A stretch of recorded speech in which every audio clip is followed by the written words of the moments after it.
Hey there, folks. I'm here to bring another short update for Trials of Avorkarth. It's a small game I'm making in my spare time, learning Unreal Engine and having a blast, and further expanding upon the world that I'm creating of Avorkarth. Nonetheless, not much has changed. I mean, a tiny bit visually. I'm playing around with landscapes and materials and trying to figure out if I want to go with decals or planes for how I'm going to do everything visually, but that's for a future time.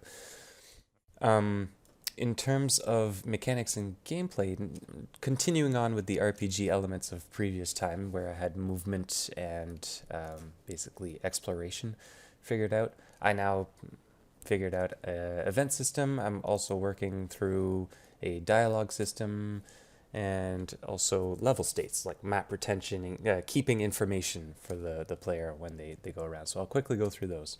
Hopefully a shorter video this time. So not much has changed in terms of how the gameplay works. You can still move around using arrow keys as shown, WASD or the mouse. The newest thing, as I said, was events and the upgraded dialogue system. So the events will basically block the player from moving anymore and force the player to deal with whatever is there at the moment. There's still bugs everywhere, but that's okay. Get through them eventually. So in this case, this is showing off the new dialogue system. This, believe it or not, is another NPC, the player token. And then I can choose which I want, and it's going to go down and try to answer it properly. And I can say, oh, who are you? And he's like, oh, what do you mean? You kidnapped your daughter? Oh, no, sounds like kobolds. It's like, well, whatever they got. And you're like, okay, stay here. I'll go check it out.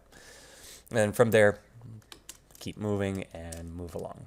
So I also upgraded the checking thing. So it used to be whenever I'd click on an NPC, you'd get I would create a fake little dialogue. Then as soon as I highlighted one of the choices, it would immediately pop it. Now I have it that it's instead more along the lines of click and hold, and then when you release, depending on where you are, that's going to happen. So if I inspect the NPC, I get the description, right? A haggard old Carthian man dressed in a mixture of old clothes, yada, yada, yada, yada.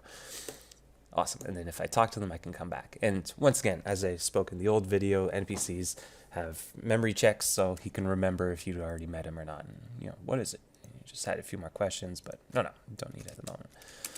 So I can move to, this is the cave entrance. It doesn't look like it yet, and that's okay. But I can click on it and move on to the next map, which would be inside the cave. And it has a secret passage here, but that's not done yet. All that to show, when I go back, the level state is remembered. So I go back through the same exit, the player character is remembered where I would be, and I can now move back, and the NPC still also remembers me. Even though the level changed and it got completely unloaded and reloaded, I'm keeping everything saved. And this will allow me also in the future to create save files for the player to basically stop at any point, press escape, save game, and that kind of stuff. Nonetheless, there we go. That's the updates. There's very few. I don't have as much time as I wish as I could, but slowly and steadily. And it'll get there. It'll get there. Thanks again for watching. Till next time.